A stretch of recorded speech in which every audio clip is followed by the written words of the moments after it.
Cikgu ayam.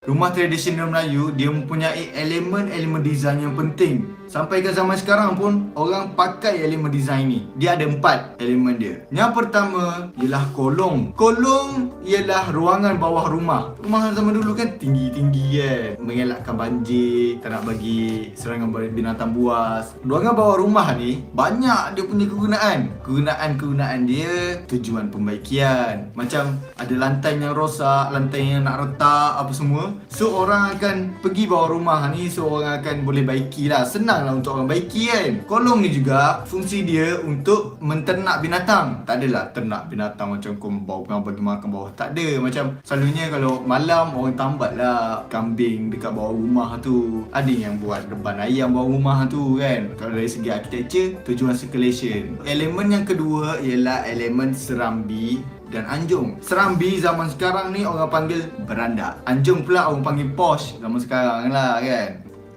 Function dia adalah untuk male entrance. Nampak tak Melayu kat situ? Orang Melayu zaman dulu, dia separatkan antara laluan masuk bagi kaum lelaki dan kaum perempuan. Tempat serambi dan anjung ni juga tempat kita layan tetamu kita. Yang ketiga ialah rumah ibu. Rumah ibu adalah ruangan yang paling besar dalam traditional Malay house. Dalam bahasa Melayunya orang zaman sekarang panggil ruang tamu lah. Rumah ibu ni tujuan dia ialah untuk meeting, pembagi harta ke, wasiat ke kan. Selain daripada tu, ruangan solat berjemaah, tempat bacaan, tempat tidur. Hoi, tempat tidur ni best tu. Macam saya lah, saya selalu balik kampung kan. Balik kampung, lepas tu ramai-ramai tidur kat ruang tamu kan. Apa ni, dengan lantai berkayu, macam bila orang jalan kan, macam nyek. Uish, ada orang. Bawa tidur. Macam tu kan. Saya boleh jamin lah ada yang tak berkesempatan untuk mengalami pengalaman ni. Tapi yang mana dah merasai pengalaman ni, alhamdulillah, bersyukur lah ya. Elemen yang terakhir ialah dapur. Dapur ni macam biasa lah, tempat penyediaan makanan kan, tempat basuh pinggan dan tempat makan kan. Tetapi yang selalu dimanipulasi oleh para wanita zaman dulu. Tapi bukan sebab lelaki malas ya. Apa yang unik rumah tradisional Melayu ni ialah sebelum dapur tu dia akan ada satu ruang lagi, nama dia pelantar. Bukan pelantar roti sapu roti tu bukan ini pelantar. Bukan pelantar minyak. Function dia adalah untuk ruangan masuk wanita. Orang perempuan akan masuk melalui pelantar ni. So senang dia nak terus masuk ke dapur. Pelantar ni dia menghubungkan antara dapur dengan rumah ibu. Ciri-ciri pelantar ni pula, dia tak ada bumbung Dia tak ada bumbung. Banyak elemen-elemen design yang orang zaman dulu dah fikir lah benda ni semua. Kita pun dah ada bukti kan. Macam traditional Malay house ni. Kita sebagai rakyat Malaysia, kita sepatutnya banggalah dengan hasil penciptaan nenek moyang kita yang dahulu kala.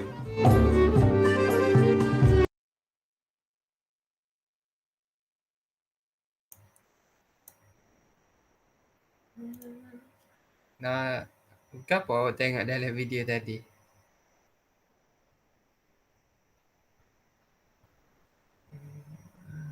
Dalam video tadi dia cerita pasal rumah tradisional Melayu. Rumah tradisional Melayu ni mempunyai pelbagai ciri-ciri khas. Contoh dia macam serambi. Serambi tu atau nama dia pun beranda. Dia ada pelantar, dia ada kolong bahagian bawah rumah tu. Awak semua pernah tengok tak rumah Melayu tradisional ni?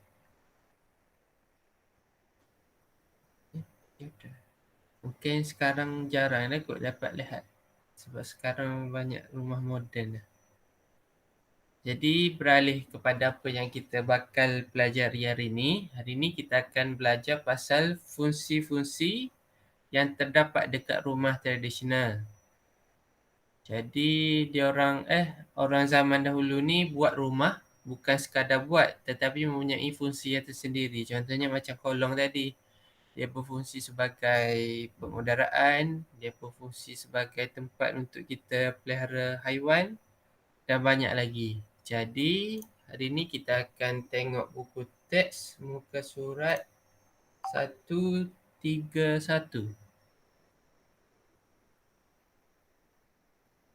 Sekejap.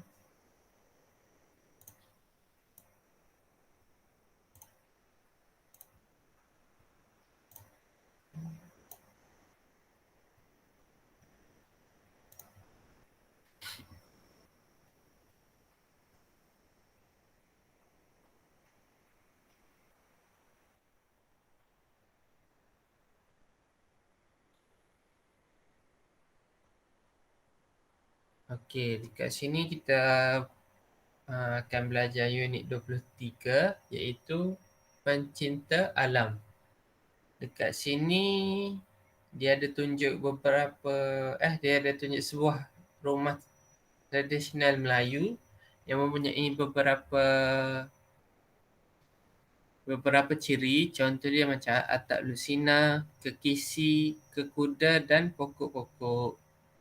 Ni merupakan gambar kerangka rumah Datuk Izuni. Okey, dekat sini dia cerita pasal ciri-ciri rumah ni lah. Ni Izuni telah menunjukkan gambar kerangka rumah datuknya di kampung kepada kawan-kawannya. Dia telah memberitahu keunikan rumah tradisional itu.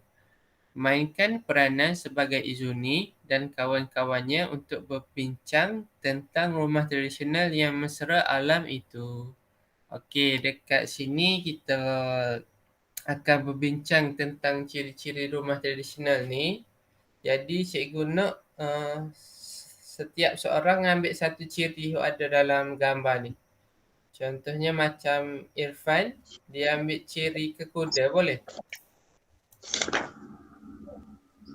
Surat apa itu? Surat 131.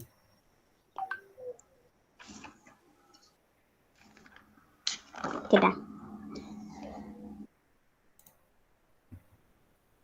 Irfan ada? Tak ada. Irfan. Kim. Dah.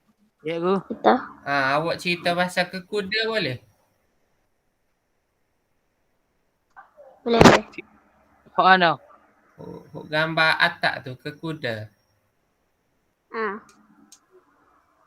Kita ke Ipan ni. Irfan, Kimi cerita pasal atap Lutsina. Lepas tu pokok-pokok tu Amni. Boleh Amni?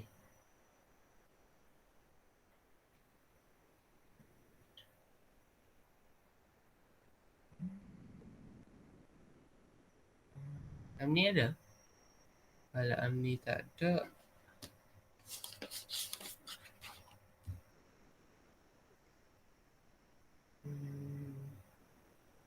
Naim.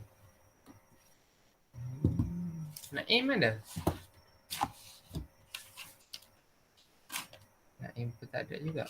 Okey, kita mula dengan Irfan dengan Kimi ya dulu. Cikgu bagi contoh dulu lah. Cikgu ambil bahagian kekisi. Okey. Ni contoh kita tengah berbincang dengan kawan-kawan kan. Kita bagi tahu fungsi rumah tradisional tu. Cikgu mula dulu. Seperti kita dapat lihat, di rumah itu terdapat kekisi. Kekisi itu berfungsi untuk memastikan pergerakan udara tidak terhalang dan tidak merangkap udara. Jadi rumah akan lebih sejuk dan mempunyai lebih banyak udara yang sihat, udara yang bersih. Itu adalah contoh ayat berdasarkan ciri-ciri rumah tradisional ni. Seterusnya Cikgu nak Irfan baca huruf kekuda.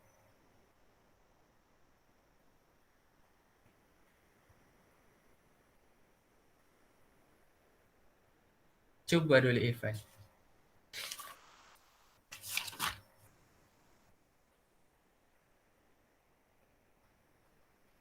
Macam mana mula Guru? Awak macam cerita ke rakan-rakan awak pasal kekuda. Awak mula macam pada rumah Melayu tradisional terdapat kekuda Pada rumah Melayu tradisional terdapat kekuda yang yang ter, yang berfungsi yang untuk berfungsi untuk udara panas keluar melalui ruang antara kekuda dengan bumbung. jadi rumah akan Jadi rumah akan lebih lebih gapo bila udara panas ditubik. sejuk. Lebih sejuk. Okey, bagus Irfan. Seterusnya Kimi, awak baca pasal Atap Tak Lutsina. luk sini. Ha, Ikan nak seterusnya ikut. dia macam kita cerita ke saing-saing pasal ciri rumah ni. Seterusnya rumah tradisional Melayu ni Seterusnya, rumah tradisional Melayu ini merupakan atap luksina mempunyai boleh bukan mendapat merupakan mempunyai cahaya dapat masuk mempunyai atap lutsina supaya supaya cahaya cahaya dapat masuk jadi secara dan tidak juga langsung dia dapat menjimatkan gapo? pergerakan udara tidak terhalang. Tu point hok tu isi hok ke kisi. Apabila cahaya masuk dalam rumah kan kita dapat jimatkan tenaga ke apa? Tenaga elektrik. Tenaga elektrik. Tenaga elektrik. Bagus sebab kita tak guna Tenaga dah elektrik. lampu. Sebab kita ada cahaya matahari. Okey, bagus Kimi dengan Irfan. Okey, yang terakhir pokok-pokok. Pokok-pokok ni Cikgu nak Omar baca boleh? Boleh. Boleh. Cuba baca. Awak macam awak duk cerita ke saya awak fungsi pokok-pokok ni. Dan yang akhir sekali pokok ditanam untuk menyerap haba. Selain daripada tu kalau kita tanam pokok berbuah kita juga dapat Dapat buah. Dapat hasil tanaman.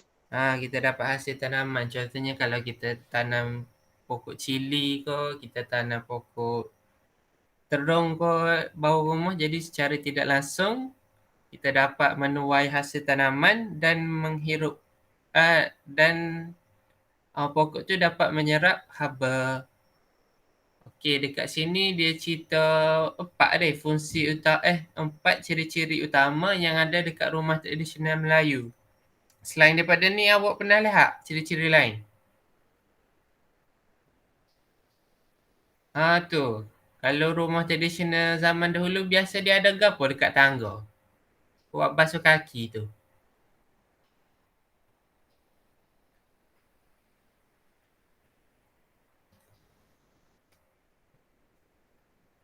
Tak pernah tengok?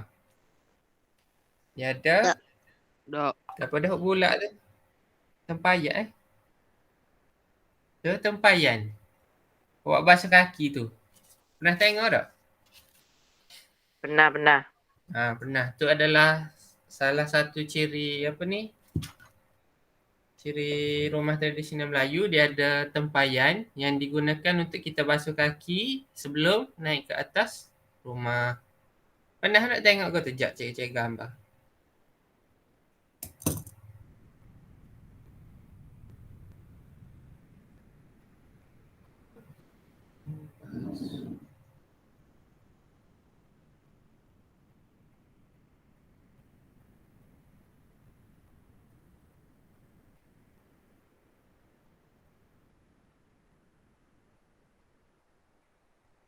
Ni contoh dia tapi tak berapa jelas.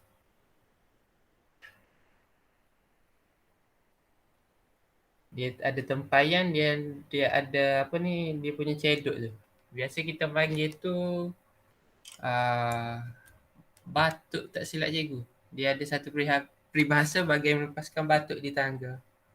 Okey, seterusnya awak semua faham ciri-ciri rumah tradisional Melayu ni?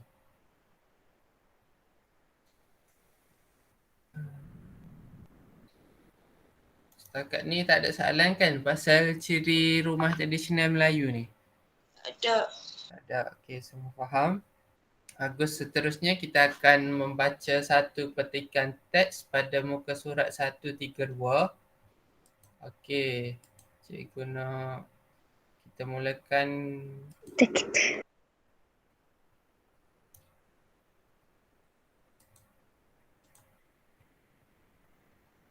Kita mulakan dengan perenggan pertama ni. Ini. Cikgu nak sekejap. Cikgu nak Amni baca boleh? Amni. Amni ada kan? Okey, Amni baca perenggan pertama. Perenggan kedua dan ketiga.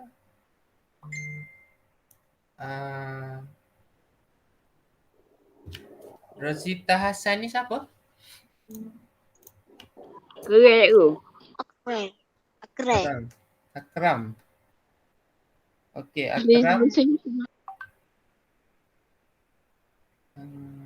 Akram bin Razak. Akram baca yang kedua dan ketiga. Dan Okey. dan yang Kita. 4, 5, 6 Omar. Lepas tu yang ke-7 dengan pantun ni Kimi. Dan pantun terakhir dengan bukan pantun ni Syair. Pantun terakhir dengan petikan bawah sekali ni Irfan. Okey, kita mulakan dengan Amni. Perenggan pertama sahaja. Okey.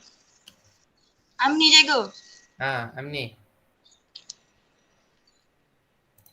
Izuni duduk bersimpuh di dangau neneknya. Nun di hujung sawah padi yang menguning. Pandangan Izuni tertumpu kepada neneknya yang sedang membuka balutan daun pisang berisi beberapa ketel ubi kayu dan sedikit kelapa parut. Okey, seterusnya Akram.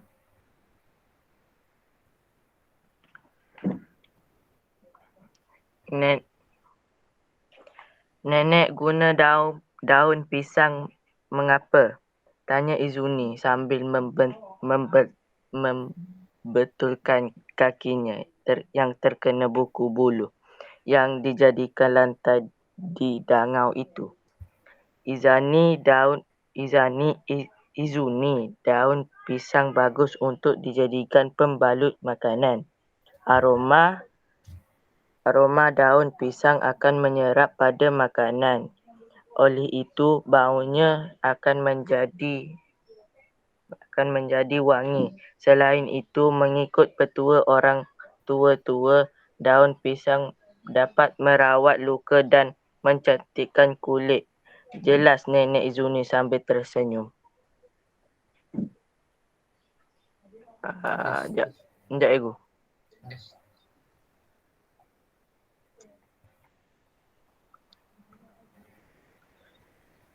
Dah habis kan? Siaplah cikgu. Seterusnya Omar pula. Okay, terima kasih Akram dan Amni. Boleh baca dengan baik. Seterusnya Omar. Habis dah. Mengapakah nenek tidak menggunakan beg plastik dan polisterin untuk mengisi ubi rebus ini? Tanya Izuni. Air muka nenek berubah daripada ceria lalu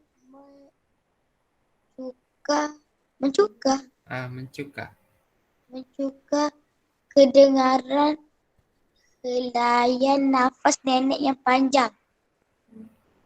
Izuni, daun pisang bagus untuk dijadikan pembalut makanan.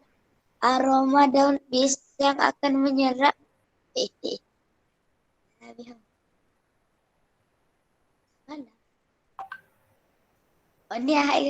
Salah.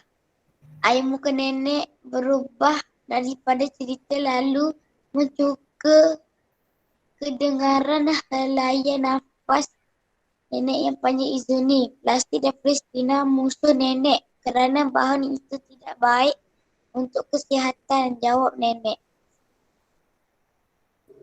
Habis tak? Okey. Habis. Seterusnya, Kimi. Bijaknya nenek, saya hanya ingin menguji nenek. Saya pernah mencipta syair tentang plastik dan polistiren semasa pertandingan alam sekitar di sekolah.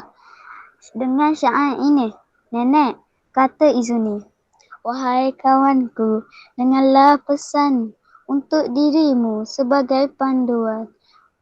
Plastik dan polistiren sukar dilupuskan. Tanpa bahan ini tiada pencemaran. Habis. Okey, terima kasih Kimi dengan Umar. Boleh baca dengan baik. Seterusnya, Irfan.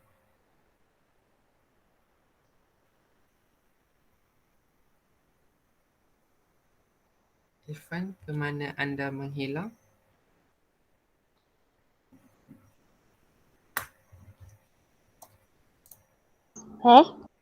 Irfan, mana Irfan?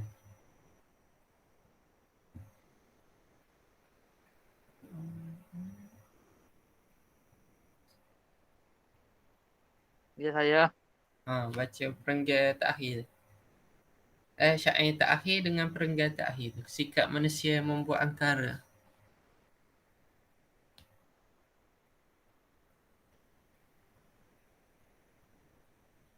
Kan nasinya habis. Irfan nak buat ke apa ke?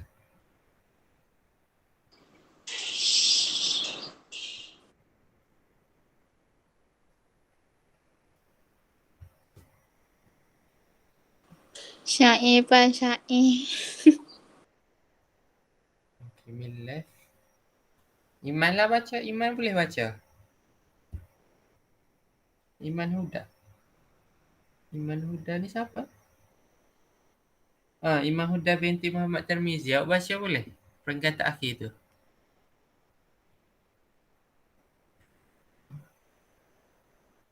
Sekejap cikgu. Muka surat 132.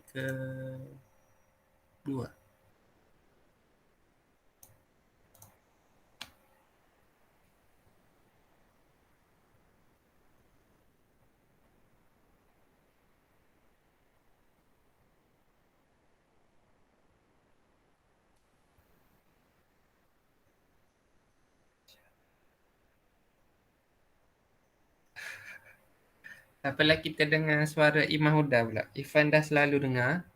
Kita dengar suara Iman Huda pula.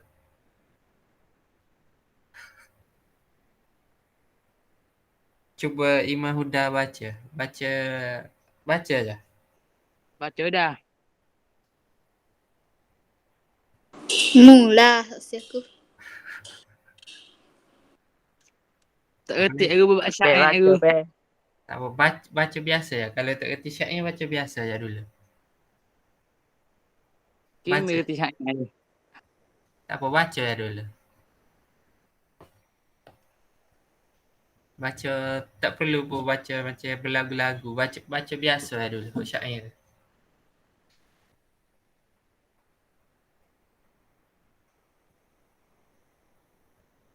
Tak boleh aku gini. Kita baca biasa jadi patut aku.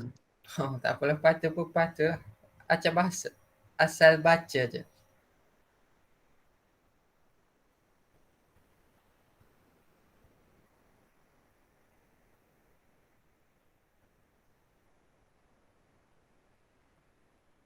Lain ada nak bantu Irfan baca syair ni? Irfan malu pula.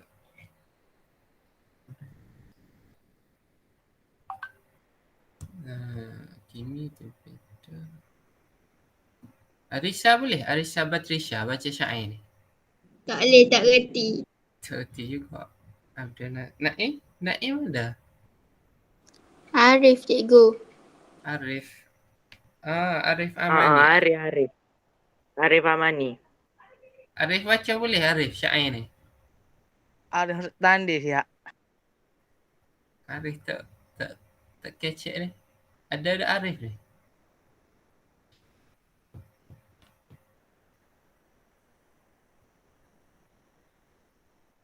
Arif.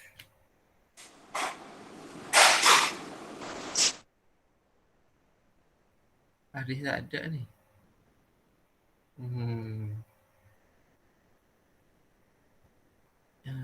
Baca je lah Irfan. Oh, Arif ada. Arif baca. Baca syair ni. Syair rangkap terakhir ni. Kita dari tadi lagi duduk tunggu ni. Sikap manusia. Arif baca boleh? Arif Amani. Kita tak reti. Tak apa. Tak reti pun tak apa. Baca je.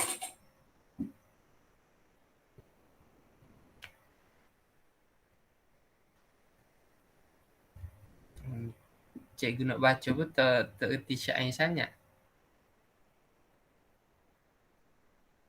Irfan dia malu, tak apa cikgu baca on ni lah. Sikap manusia membuat perkara, polistrena dibakar api membara. Lapisan ozon semakin sesara, plastik dan polistrena usah diguna. Okey, Irfan baca perenggan akhir sekali tu. Akhir sekali tu bukan syair dah, ayat biasa dah. Wah, pandainya cucu nenek. Okay, teruskan. Zuni, tolong jelaskan kebaikan jika kita tidak menggunakan plastik dan polistirena. Pintar neneknya. Okey, bagus. Aku baca tadi Akram, Amni, Omar, Kimi dan Irfan. Okey, dekat sini teks ni dia cerita pasal situasi dekat rumah nenek Izuni kan. Lepas tu dia Izuni ni dia nampak nenek dia balut pisang menggunakan balut ubi kayu dan kelapa parut menggunakan pisang. Okey, buat apa dia guna daun pisang ni? Gapo tujuan daun pisang untuk membalut makanan ni? Gapo kelebihan dia?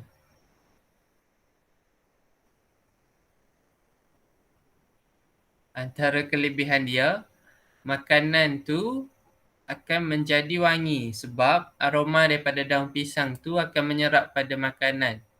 Jadi bau daun pisang wangi tu akan menyerap pada makanan yang dibalut. Jadi secara tidak langsung makanan yang dibalut tu menjadi wangi.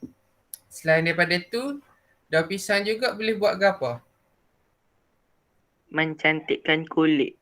Bagus, mencantikkan kulit dan merawat luka. Jadi apabila kita balut menggunakan daun pisang ni secara tidak langsung kita dapat kebaikan dia, dapat merawat luka dan mencantikkan kulit. Contohnya kalau kita dapat lihat biasa daun pisang orang balut ke apa? Kuih ke apa? Biasa cikgu tengok balut nasi ya. Koklah balut nasi kukuh ke. Tu dia guna daun pisang. Okey. Selain pada tu ada makanan lain? Tepung buku. Tepung buku. Tepung buku pun dia guna daun pisang. Selain pada tu, kau tak makan kuih-kuih tradisional? Tak. Tak makan. Wow, makan chicken chop, makan western je. Okey, seterusnya. Lepas tu Izuni tanya nenek dia, kenapa nenek dia ni tak guna beg plastik dan polisterena untuk mengisi ubi tadi. Lepas tu, air muka nenek ni berubah daripada ceria lalu mencuka. Mencuka ni ke apa? Mencuka ni muka sedih ke? Muka gembira ke? Muka basam. Apa? Muka basam. Dia kasih kita dengar. Muka basam. Muka masam. Betul. Sebab apa? Sebab cuka tu masam. Jadi dia dijadikan macam perumpamaan mencuka. Maksudnya nenek dia berubah muka daripada ceria, gembira kepada muka masam. Sebab dia benci kepada penggunaan plastik dan polisterena. Okey, sebab apa dia benci kepada plastik dan polisterina? Kerana bahan itu tidak baik untuk kesihatan. Okey, dekat sini Izuni pun baca syair. Wahai kawanku, dengarlah pesan untuk dirimu sebagai panduan. Plastik dan polisterina sukar dilupuskan tanpa bahan ini jadi pencemaran. Okey. Maksudnya dekat syair ni dia cerita pasal plastik ni dia tidak mudah untuk dilupuskan. Contohnya kalau daun pisang ke macam kertas ke, dia mudah untuk dilupuskan. Kalau daun pisang ni kalau kita tinggal beberapa tahun pun dia masih macam tu sebab dia adalah campuran bahan kimia. Jadi dia susah untuk dilupuskan. Okay, seterusnya, sikap manusia membuat perkara, polisterina dibakar api membara, lapisan ozon semakin sesara, plastik. Okey, seterusnya ni dia cerita pasal kalau kita nak lupuskan plastik ni dengan cara kita bakar pula, secara tidak langsung asap yang dihasilkan tu akan menipiskan lapisan ozon dekat bumi ni. Jadi dia juga akan merosakkan alam. Jadi kesimpulannya kita kena kurangkan ataupun tak guna terus plastik dan polisterina. Okey, gapo apabila kita tak guna plastik dengan polisterina ni, apa kebaikan yang kita dapat?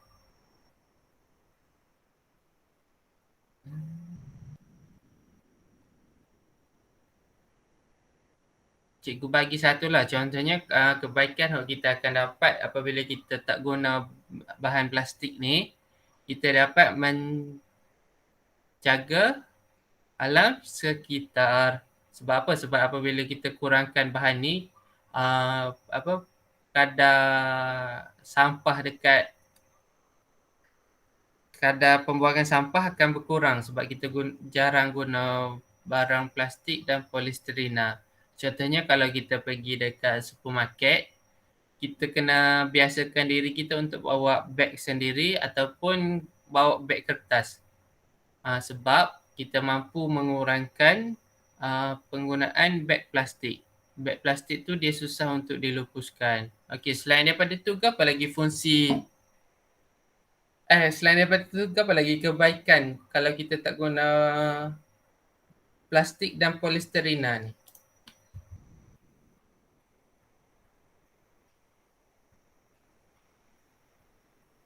Ada orang nak cuba bagi tahu? Bagi tahu ya, salah tak apa, kita belajar.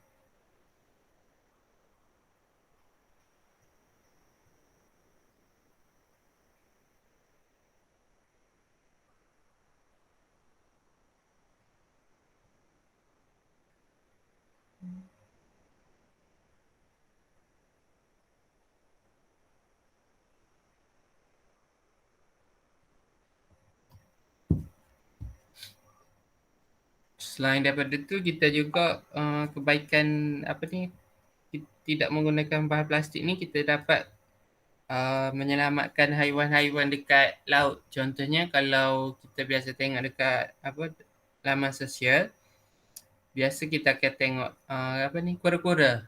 Dia tersepit dekat ada plastik bag. Plastik bag dia ada dekat kaki dia, ada dekat badan dia. Jadi itu akan merosakkan akan merosakkan hidupan laut. Akan merosakkan hidupan laut. Jadi salah satu kebaikan tidak menggunakan bahan plastik ni, dia dapat menyelamatkan hidupan laut. Contohnya macam kura-kura. Selain pada tu apa lagi? Ikan. Apa? Ikan. Ikan. Sebab ikan pun biasa dia akan makan plastik sebab dia akan ingat benda tu makanan. Okey, seterusnya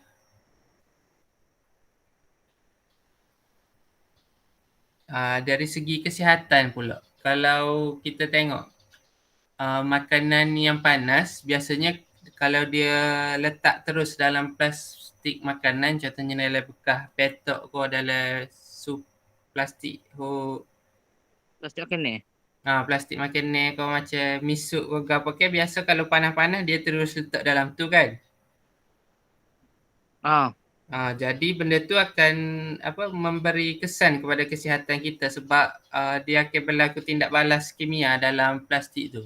Sebab plastik tu tak direka khas untuk makanan yang panas.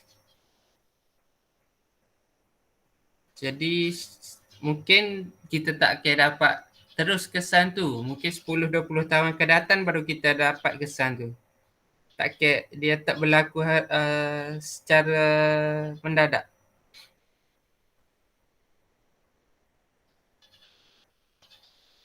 Ni salah satu lagi kebaikan yang terakhir. Ni cikgu nak awak teka.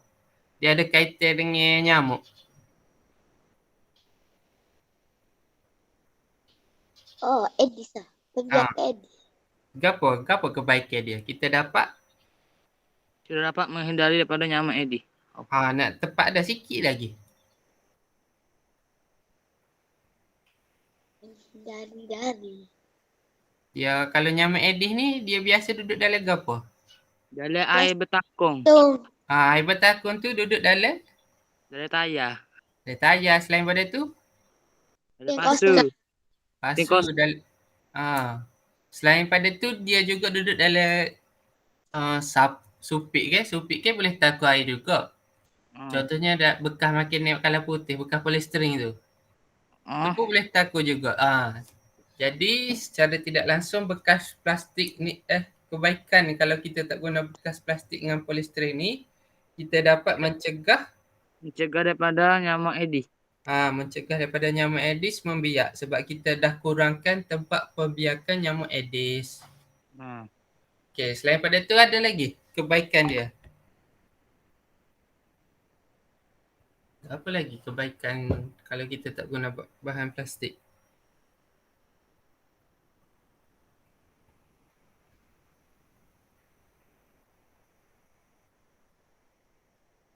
Okay, setakat tu je kot untuk kebaikan kalau kita tak guna bahan plastik.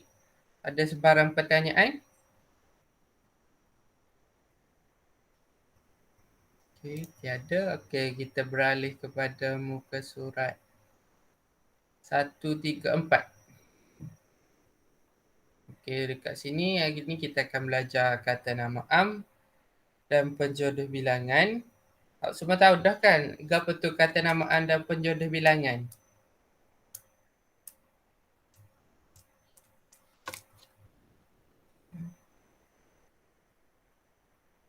Kalau penjodoh bilangan bagi gunting kita panggil ke apa?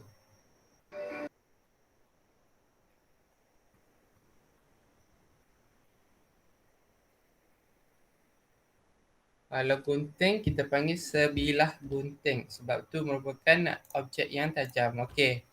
Dekat sini dia cikgu ni dengan murid-murid dia tengah buat projek iaitu lampu tanpa elektrik.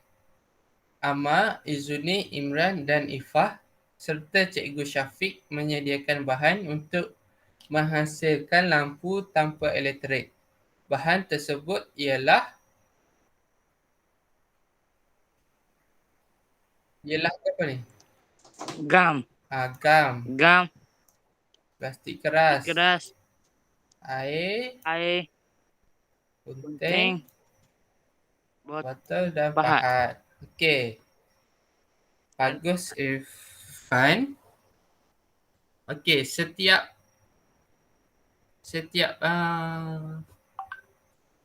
bahan yang digunakan ni dia ada penjodoh bilangan dia.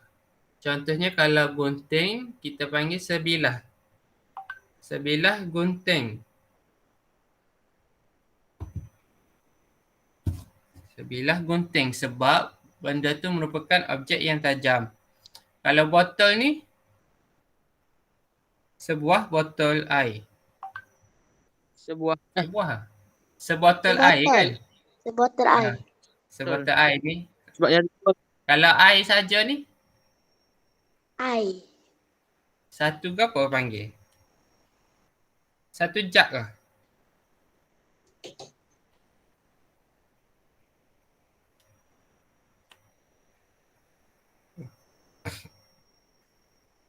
kita panggil secawan sejak air kan. Sebab ni merupakan jug kan. Dia letak air dalam jug. Jadi kita panggil sejak air. Lepas tu plastik keras ni panggil ke apa? Sekeping. Pahat ni pun kita panggil sebilah sebab dia merupakan objek tajam. Gam ni, gam kita panggil ke apa?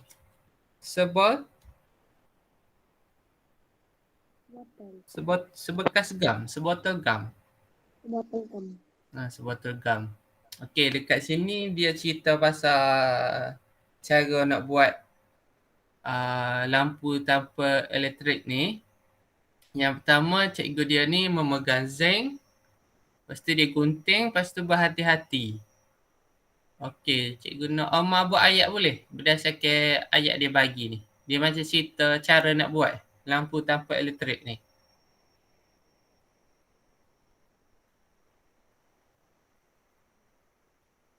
Cikgu bagi contoh dulu. Contohnya macam ayat dia boleh buat. Cikgu Syafiq memegang zinc dan mengguntingnya secara berhati-hati. Boleh? Boleh buat ayat kita buat cikgu tak? Boleh. Boleh. Okey, sebab gambar pertama ni cikgu buat ayat dah. Gambar kedua Omar buat ayat. Boleh? Cikgu Syafiq dia buat apa tu?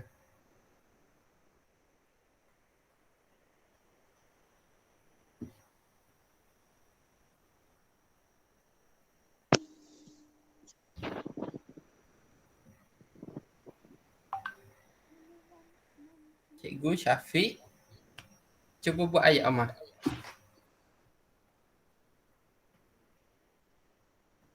Mari cikgu. Kimi Irfan nak cuba. Kita tengok ayat Irfan dulu. Okey, Citra buat.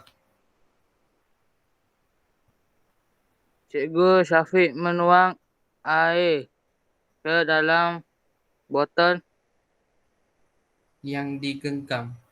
yang digenggam.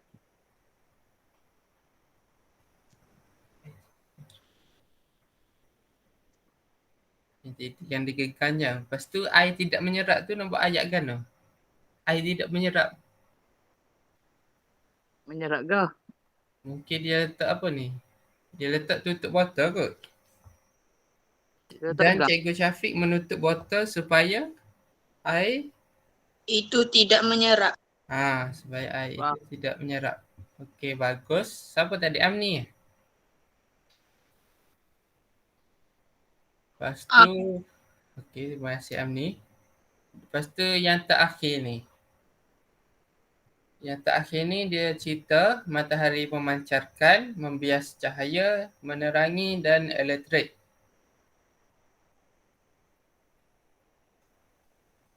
Okey, ni cikgu nak Omar. Omar tak ada lagi. Amni lah, Amni buat ayat boleh? Dengar tak? Cikgu? Buat ayat ni, buat ayat gambar terakhir ni boleh berdasarkan perkataan yang dia bagi ni. Tak ni, tidak ni. Tahu cara-cara tak dengar jadi. Dia tak dengar. Terang ni pula. Matahari memancarkan Matahari memancarkan cahaya dari botol yang berisi air bukan dari, kepada. kepada matahari Botol. memancarkan cahaya kepada Botol yang berisi air. botol yang berisi air. Lepas tu botol yang berisi air tu dia membias Cahaya yang yang menerangi pondok. pondok. Jadi apa apabila terang Tidak. di sini? Tidak Jadi membagi. seperti elektrik. Jadi secara tidak langsung elektrik dapat Dapat dikurangkan. dapat dikurangkan, dapat dijimatkan. Penggunaan elektrik dapat dijimatkan. Okey. Jadi ni adalah cara-cara untuk buat lampu tanpa elektrik. Mula-mula dia gunting zinc bulat, lepas tu dia letak botol dekat tengah-tengah tu. Lepas tu dia gam botol tu.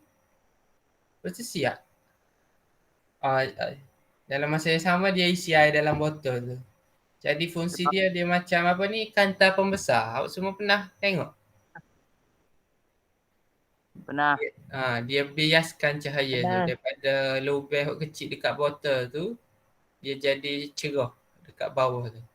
Jadi ni adalah salah satu inovasi Cikgu Syafiq dan bersama muridnya, iaitu lampu tanpa elektrik. Setakat ni faham kan? Faham. Okey, kita akan tengok sepintas lalu pasal penjodoh bilangan. Kita refresh. Kita imbas kembali.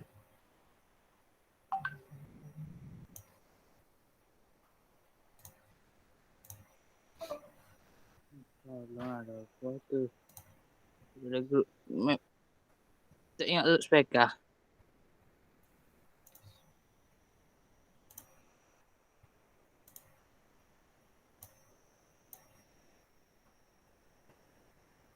Okey, nampak?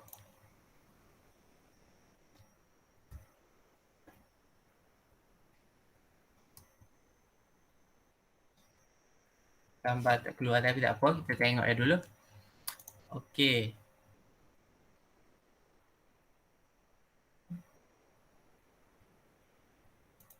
Gambar pertama ni ke apa ni? Dua ekor kucing. Dua ekor kucing. Bagus. Irfan. Orang lain pun boleh respon juga macam Naim ke, Arif ke, Firdaus ke. Tak ada Nanti gambar. cikgu Nik boleh. Apa? Nice le. Tak ada gambar. Nice dulu. Boleh bagi respon. Nanti awak semua boleh dapat markah berdasarkan respon awak bagi ni. Bagi je respon. Salah tak apa. Kita belajar sama-sama. Belajar daripada kesilapan. Kita belajar daripada kesilapan. Okey. Ekor ni adalah penjodoh bilangan bagi Haiwan. Okey. Ni gambar apa ni? 5. 5. Kita panggil 2. Kita panggil ke apa? Penjodoh bilangan dia. Biji. Biji. Sebiji. 5. Penjodoh bilangan dia biji. Okey, ni gambar apa ni? Kereta. Kereta. Bagus. Kita panggil ke apa? Sebuah kereta. Wah. Bagus. Sebuah kereta. Okey, seterusnya ni adalah masuk penjodoh bilangan. Penjodoh bilangan digunakan sebelum sesuatu kata atau kata nama untuk bilangan untuk menunjukkan bilangan atau jumlah. Maksudnya penjodoh bilangan ni kita gunakan sebelum kata nama yang tujuannya adalah untuk menunjukkan bilangan atau jumlah. Jadi kita akan guna penjodoh bilangan apabila kita nak royak sebanyak mana jumlah ke bilangan sesuatu benda. Okey, yang pertama buah. Kita belajar contoh dia. Buah ni untuk benda-benda yang besar. Contohnya macam sekolah, bas, TV, meja. Lagi ke apa besar? Kursi. Kursi, Motor. lori, Peti. peti, rumah. Jadi untuk benda-benda yang besar ni kita akan gunakan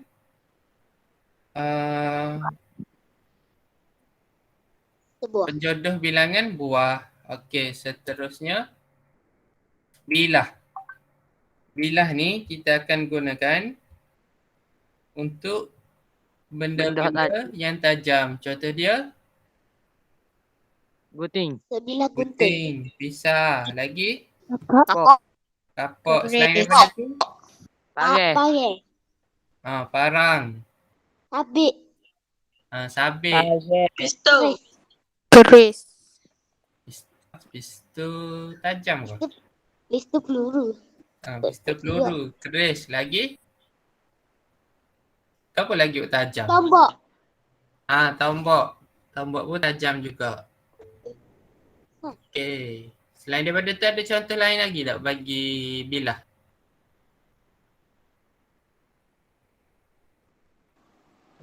Sabit dah sebut tadi. Okey, seterusnya kita tengok contoh yang lain. Seterusnya helai. Helai ni benda yang penjodoh bilangan yang digunakan untuk benda yang tipis, lembut dan lebar. Okey, contoh dia macam Baju. baju, kemeja, selendang, ke apa tu? Permaidani lagi. Jadah. Saya. Getah. Sejadah, selimut. Kertas. Kertas. Kertas tu sebab dia nipis Luar. dan lebar. Luar lagi. Tuala. Tuala. Tuala pun betul juga.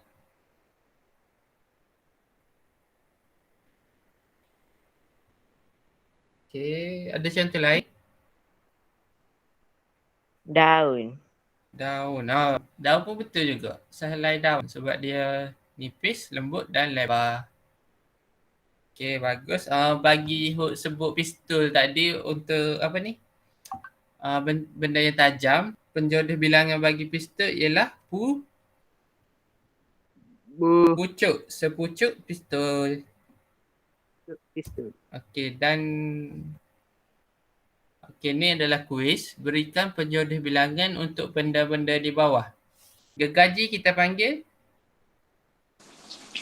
Bilah. Sebilah. Ni komputer ribut. Dia dah bagi jawapan ni. Sebuah. Sebuah komputer ribut. Ni Helai. sehelai sebuah dan beberapa helai tisu. Jui dah siapa ke kuis ni? Sila bagi jawapan je. Okey, ni adalah beberapa contoh penjodoh bilangan yang kita belajar macam buah, helai dan bilah. Okay, selain daripada tu dia ada banyak lagi penjodoh bilangan macam sepucuk pistol, sepucuk surat. Sejambak. Apa? Sejambak. Sejambak bunga, sekawan kambing ke. Sekaki Kawan payung. burung. Sekaki payung, sekawan burung. Selain daripada tu sebatang penyapu, sebatang sungai. Gugus. Segugus ke apa? Anggur. Gugus anggur. Segugus anggur. Jadi dia banyak lagi pecahan bagi penjodoh bilangan ni. Ini baru beberapa ya.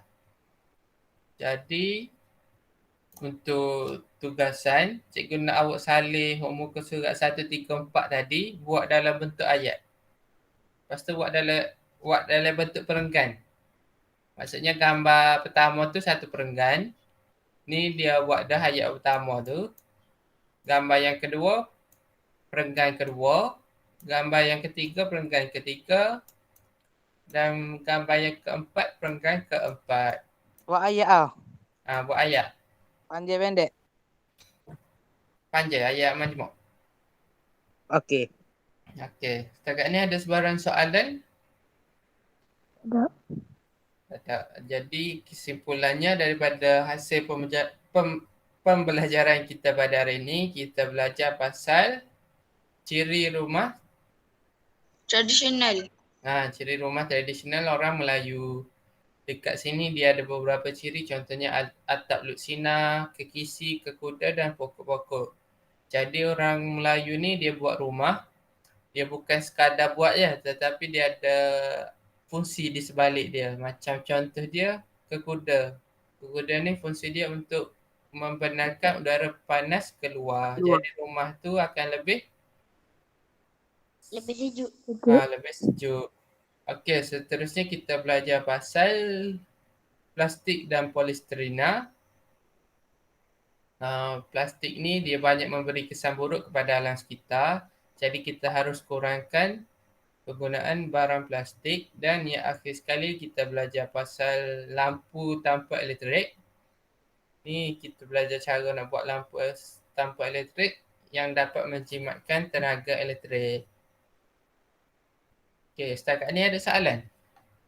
Cikgu, Ah, buat dalam bit yang satu lah. buat dalam bit yang satu. Okey, setakat ini sahaja sesi pembelajaran untuk hari ini. Sekian, terima kasih dan Assalamualaikum. Okey, saya serahkan kepada Cikgu Nik.